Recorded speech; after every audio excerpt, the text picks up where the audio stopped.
This is Talk of the Town, a weekly program featuring community events happening in and around Northeast Michigan, with your host, Nancy Smitham, and get the latest from Alpena Community College with Dr. Don McMaster. And now, today's Talk of the Town.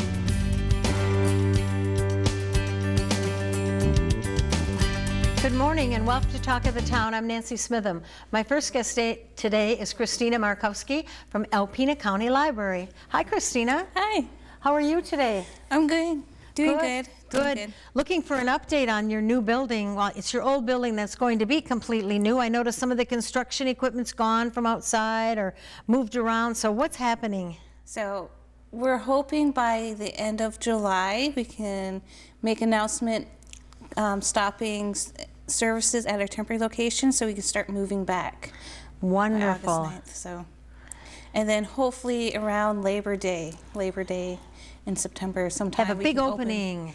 Yeah, I know a lot of patrons are anxious to get back in, but at our temporary location we are offering in-person services for browsing by appointment only. So. Okay, so what number do we call for appointments? 989-356-6188. So the regular Alpena County Library number, call it. And so when you say browsing, we can come in and get books on tape, CDs, look for books, and check them out like we always could before? Yeah. Okay. Yep, and it's every half hour when we're open, and we're giving patrons about 20 minutes. Okay. We are in a very small location, You so are. that's kind of why we're limiting by appointments only. There's not a lot going on. There's not a lot on the shelf. A lot of it's in the book or the boxes stacked. I'm sure it has to be. Yeah. So what other activities? Now, how's the summer book club going? It's going really well. Really well. We have over 200 participants, and we're doing adults, teens, tweens, and children. Wow, I should have joined the adult one. I read probably a book every other day. Yeah. I read lots of books. Yeah, it's really nifty. In the adult one, we have a book that we're going to talk about last week of summer book club. So everybody read the book so you can all be in on the discussion. And what's the book? It's America for Beginners. Ooh. By Leah Frempy. And the first 75 who join get a copy of the book. So. Oh, wonderful. Now, what about the summer book club? Before you used to have all kinds of activities. Now, are you still doing any kind of activities for the children? Yeah, we're doing activities. We're going through a company called Beanstack, okay, which is an online virtual app, if you were, okay, and a website. So you can log minutes there. You can do activities there. The children have crafts that they can pick up, and the teens and tweens have reading challenges and activities that they can do and log in on Beanstack. So, you know, I'll be so anxious, and so will the world, I'm sure, to when everything's back to a normal, whatever that new normal is going to be, when you can do the carnival again. That used to be the culmination of the summer book club. So many kids and so many families planned their vacations around it. It was a wonderful event for our community. We're hoping to get back into providing services and programs for our patrons face to face pretty soon. That'll be wonderful. When we get back to our main building. So. And now what about Nancy? Is she still available when you have problems with an e-reader or something? Oh yeah, she's doing tech help, and she's actually doing meet in person. Oh, okay. So it's by appointment, of course, because we don't really have space at the Bear Point, but if you call the library and ask for tech help times, they'll let you know, and they can transfer you over to Nancy. And another great resource that Alpena County Library has is your website. Yes. You have a very, very interactive website. It has so much information on it. You know, you can go to the website and find out about GED classes and prep tests, and give me an idea of some other things that are on that website. There are actually virtual story time kits that parents can go into and actually do their own story time with their kids at home. And there's online applications for library card and information about how to go about contacting somebody if they have questions. There's Ancestry.com. Oh. So you can go through our website and go onto ancestry.com. So, and there's a lot of events planned. So there's an event calendar on there too. So Okay. Best way to find out events. yes. Okay. Yep. So back to the appointments again. You call 356-6188 and you make an appointment, and you can come in and browse for a book or children's books, adult books, CDs, tapes. What about magazines? Are those available at this time? Unfortunately, we don't have magazines available right now. Because you had so many of them, I don't know how you'd make them accessible. Yeah. So those aren't available. We're always getting new DVDs. We've been getting new DVDs throughout the pandemic. So we have new DVDs, new books.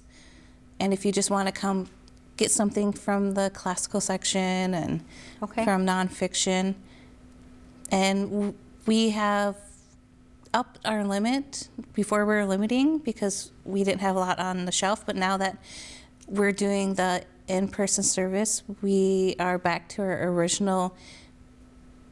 Fiction is unlimited. You can check out as much as you want. Wow. Children's is unlimited, and nonfiction is 5 per section. So we're back to our original limits that we had before the pandemic. And I'd like to, once again, I always do recommend the Libby app to everyone, because every book and magazine and audio book on Libby, it's a free app, and all the books are free. If you want to read a book and you can't find it, you can probably find it on Libby. And magazine, every magazine is on there too. What a great resource. And I love the audiobooks. I've listened to every one by all my favorite authors, waiting for some more to be added. But now that you're open, I'll probably come in and get some books on tape. Check out some books on tape. Come on in. Yeah. And with the Meet Libby app, they transferred over comic graphic novels online. So if you like reading graphic novels, you can read that online on Meet Libby. And there's some videos on there too. So they have broadened their spectrum of material as well. And I know I can get on other libraries there too. So if something I want isn't available, I can find it on Libby too. Mm-hmm. Well, I want to congratulate everyone and thank you for sticking through the pandemic and keeping the building and the project moving, and we're really excited. So we'll look for great news near the end of July that you'll be closing down, and that will be great news because that means you're getting ready to move into your new building. And it's going to look amazing. I can't wait to see it. I've been talking every month with someone about it, so I'm so excited to actually be able to go inside and see it. And we do appreciate everybody's patience with this, but once we get into the main building with those windows and all the new furnishing and the colors, it's going to look amazing. Can't wait. Thank you so much for being here. Thank you. Take care. I'll be right back with Katie Wolf from Thunder Bay National Marine Sanctuary following these messages. I'm now with Katie Wolf from Thunder Bay National Marine Sanctuary. Good morning, Katie. Good morning. It's so great to see your smile. I know, without masks and everything. I'm so excited too, and I'm so glad things are opening up and still being cautious and careful, as everyone should be. But I just want to say, last week I had the chance to have Jeff on. Jeff Gray, the sanctuary manager, he was here, and he brought with him an internationally and nationally known researcher. How exciting is that we're on the map? I mean, people come here to see us, to see our shipwrecks, to map our territory, and to learn things and take things back to their schools where they're from in Maryland or wherever they may happen to be from. It is exciting because we've had 3 or 4 major research projects underway right here in Thunder Bay that have brought researchers from all over the country, and as a result, these people are basically living, eating, breathing, drinking their coffee, their donuts, and everything here. And Dr. Robert Ballard is a close friend of his. How cool is that? Yep. Well, I was in Rogers City earlier today, and they've had a team of about 15 researchers there for 2 weeks, so that's pretty exciting. And all of our maritime archaeologists are out on boats right now doing research over in Lake Michigan to Thunder Bay. A lot of mapping efforts underway, but also looking, for what lies below the waterline. Well, I'll be excited because with all those people and all the research they've been doing, there'll be some new, they'll have found some new shipwrecks. Yes, it is. It's very exciting. And it's neat for the community, too, to get to meet these people who have very different backgrounds. And they're so friendly and nice, and they love what they do. And that's what I said to the last guy. So I bet you hate your job. I mean, he's going to Hawaii in the fall, and he travels all over the U.S. from his school. How wonderful as a teacher. They love North Northeast Michigan. And of course, we've had this incredible weather. We've had a few rough days, you know, recently, but in general, we've had these glorious, you know, days, and so they've enjoyed being here. And then we've got the Lady Michigan is now going out 3 times a day. So at 10 a.m., 1 p.m., and 4 p.m. Okay. We're offering cruises 3 times a day, 7 days a week, as long as the weather permits. And of course, we did have a couple of really rough, windy days. Yes. I think NOAA reported 18-foot waves, Wow. so it was pretty intense I for a believe few it. days. I had waves in my swimming pool. Yeah.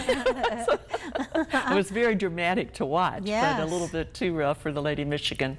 And so now we're gearing up. We've got our July 4th Lady Michigan fireworks cruise, and that will leave at 9 p.m. So that's a really neat opportunity to be able to watch the Alpena fireworks from the water. And so you can bring your own beverages and food on that cruise, and they do sell out.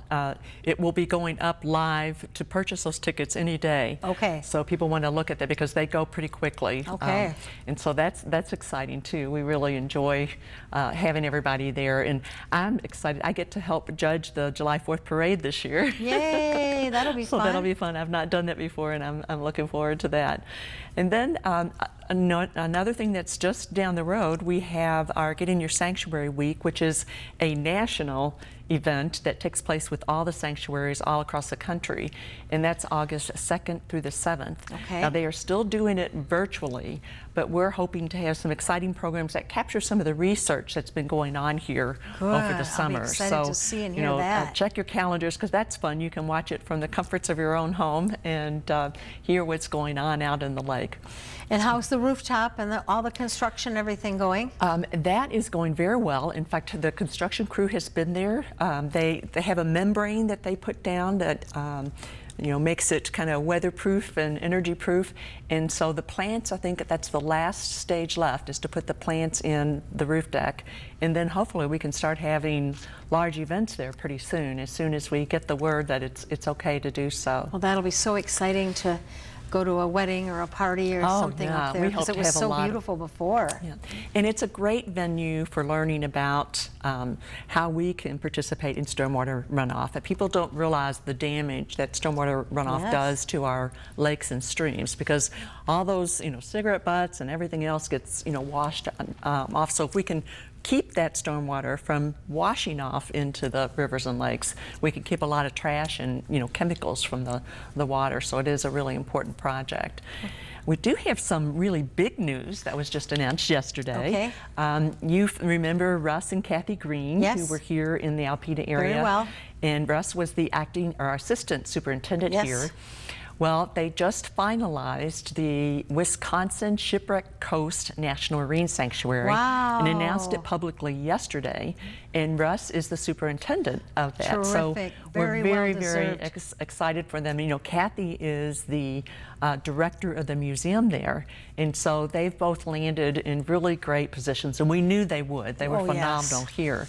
But we worked really hard with them. One of the things the Friends of the Thunder Bay National Marine Sanctuary does, which is a nonprofit arm of the sanctuary, is that we really try to advocate for new sanctuaries in the Great Lakes area, because the more areas that we can have that are designated and protected as marine sanctuaries, Thunder Bay will always be the first sanctuary in the Great Lakes, but now the second one is Wisconsin, and our good friend Russ Green is there. Oh, that's so exciting.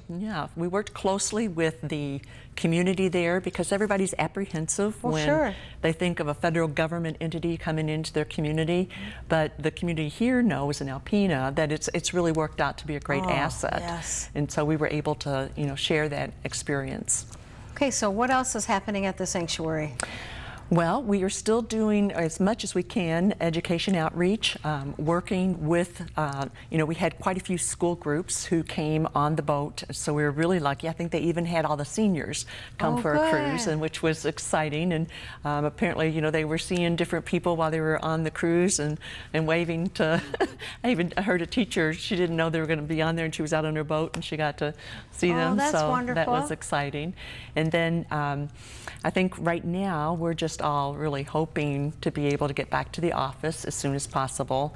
The buoys have all been out, and you know, those buoys play such an important role. Oh, yes. We have a lot of people have been using them, and people tie up to the buoys, and it keeps the shipwrecks safe when they do that. And so we're hoping that we will still have a lot of people getting out in their sanctuary, enjoying the shoreline, enjoying the water, fishing, boating. And in particular, make sure you get your ticket for the fireworks cruise, because they go very fast. And what should they be watching? The website, the Facebook page? They can go to, we will post that on the Friends Facebook page. Okay. And if you're not a fan of the Friends of Thunder Bay National Marine Sanctuary on Facebook, please become one, because that's where we put a lot of the local information and local announcements. Okay. And so we will be posting it there. But the best thing is to go to thunderbayfriends.org, that website, and check out Alpena Shipwreck Tours, and they'll see that once it goes live. Okay. All right, we're out of time. Thank you so much for being here, Katie. Look forward to talking to you again soon. Thank you, Nancy. Please stay tuned for Dr. Don McMaster following these messages. Greetings, everyone, and welcome to Talk of the Town. I'm Dr. Don McMaster, president of Alpena Community College. I'm pleased to have as our guest this morning Terry McKenzie, a simulation coordinator in our nursing department at ACC. Welcome, Terry. Thank you. Glad to be here. Glad to have you. You are doing a very neat project. It was kind of your own innovation and creation and energy that I would like the viewers to know more about, and that is a summer boot camp for folks who are in the nursing program, so their skills stay sharp. Explain that a little bit. Sure. So the recent acquisition of the simulation mannequins that the college was so fortunate to receive has provided us with opportunities for our current and future nursing students that are enrolled in the program to have the opportunity to participate in different skills or lessons that have been developed throughout the summer. What we have found as a department that a lot of the skills that are learned and by the students sometimes become a little rusty over the summer months just because of the time off. These sessions are developed to allow the students to come in free of charge. They come in and they work together collectively on different scenarios that I've developed into the simulation lab. And it's really provided a great opportunity so far with a couple of sessions behind us that students have embraced to a great extent. They come in, they continue to polish their skills that they've already learned, and in some cases for some of the newer students, they're learning from the existing students things that will be coming up for them in the future. So I really feel it's provided a great platform to keep our students' knowledge base at par, and in many instances work together as a student body and faculty to make sure that these students are staying fresh with their knowledge throughout the summer months. There's so much good stuff in just what you said there. I appreciate all of it. The notion that I think people might not fully appreciate, you know, the spring semester ends really the first week of May, and students don't start back in fall semester generally until the last week of August. You got almost 4 months there. Yes. And nursing is an intense program, whether it's LPN or RN. There's a lot of information that's jammed in that time frame, and those skills can erode during that time. Yes, and that's what that is what really is key. Is we have a dual enrollment period, so we enroll in the fall and in the spring, but the expectations don't change. So when these students come back into the scholastic year come August, you know, day two they're back at in the clinical setting, and the expectation is the same, that they are able to perform at whatever level of student they are at that point. And by and large, many of them do just fine with that, but this opportunity is going to ensure that hopefully more of them are better prepared, and it doesn't take that additional time to get back to where they were when they left school back in May. They're just going to kind of pick up and hit the ground running. And when they're able to do that, they're able to embrace and take in more of that clinical setting and that experience, because they're not so worried about trying to catch up. Yeah, well, that's a great idea. And, you know, the notion of sustaining that cohort experience, which I think is so influential in the nursing program. That's also a strength in my view. Yes, the addition of the simulation mannequins has really opened a tremendous amount of opportunities that really weren't possible before. And so we've taken the simulation mannequins, which were intended for one thing, and really are exhausting the opportunities that exist with them. And as we continue to go through these sessions, we've learned more to critique it and make it better for the future in the coming years. And yeah, it's the end result is it's going to be great for the students. What would be an example of a session that you developed using the simulators that people would be interested in? So just this past week, our scenarios have been under the kind of the crawl, walk, run scenario. So we start out very basic, task-oriented. For LPN tasks, these would be tasks that fall into their scope of practice, different procedures, things like that.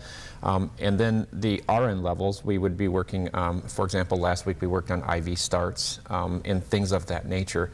And that even includes starting IVs on one another and perhaps on the mannequins, which is a very real emulation of that scenario. As the sessions progress throughout the summer months, they become more in depth to where they actually would be working on a scenario with a patient perhaps with pneumonia. These scenarios are so advanced that these mannequins can and do manipulate their vital signs. They're based on what measures the student nurse takes, the patient can get better, or perhaps the simulation patient can digress.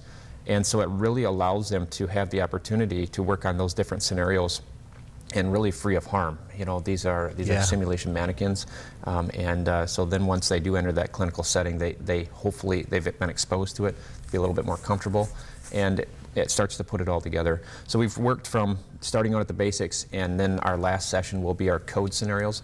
So these are actually like cardiac arrest and different scenarios that are the most active and perhaps in some instances the most exciting for some, and the mannequins really get to flourish all of their abilities that they have to offer to the students. So yeah, that's such a good description of the purpose and the power of these mannequins, which was an integral part of really our decision to renovate Van Laer Hall, to move the nursing program over there, and to upgrade the technology that would be available to the staff and students. So we're grateful. I'm grateful that you're growing that. And the statement you made about how the technology kind of allows you can stretch the technology once you get immersed in it, and it can do things that you maybe didn't see at first, is a very pertinent point. It's the power of the mannequins. Yes. How many students have you dealt with over the summer on these sessions? Through this past week, or this week ending, Alpena and Oscoda combined, we're nearing 100. So those are all students that have taken time out of their schedules and joined our sessions. They're 2-hour sessions, and like I said, it's been an overwhelming response. But we're very happy for that, and we're excited that I've got that many more scheduled for the coming weeks. So. Wow, that's a substantial number. Yes. Yeah. It's great. Yeah. And I would be remiss, you also are the expert on the anatomage table that the college has been able to purchase. I know my wife and a couple of her Science Olympiad students certainly benefited from your guidance and expertise, and they were enthralled with the table. You know, describe that. We got about half a minute left. The anatomage table has taken place of what we had as a cadaver. I mean, it's an interactive, real visualization of a human body that has been imaged, and we can take and layer that to the most extreme extent and visualize each individual tendon, blood vessel, and every integral portion of the human body. The great thing is we can put it all back and start it all over again for the next class. So it always remains intact and just provides a great interactive platform for our health science students. Well, Terry, thank you for your leadership in all of those areas, and especially what you're doing this summer. I think that's a wonderful development, and it benefits our students and the community. And thank you, and thank you folks for watching Talk of the Town. We'll see you again next week. This has been Talk of the Town. with your host, Nancy Smitham and Dr. Don McMaster. For a list of community events taking place in Northeast Michigan, please visit our website at WBKB11.com and click on our community link. This has been a Thunder Bay Broadcasting Corporation production.